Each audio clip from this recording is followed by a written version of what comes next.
Shumë probleme teknike duke filluar nga sistemi i gazdrave të frenimi, po nxjerrin në palë nevojën urgjente për mirëmbajtje dhe kontroll më rigoros të mjeteve.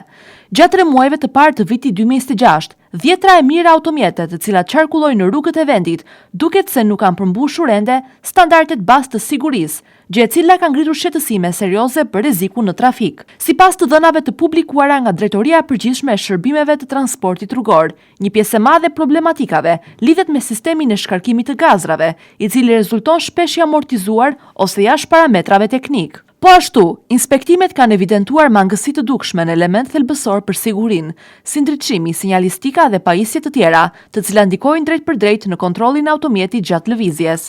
Defekte janë konstatuar edhe në sistemin e drejtimit dhe komponentët që sigurojnë shpërndarjen e fuqisë dhe stabilitetin në rrugë, ndërsa një tjetër pikë kritike mbetet sistemi i frenimit, një nga faktorët më të rëndësishëm për parandalimin e aksidenteve.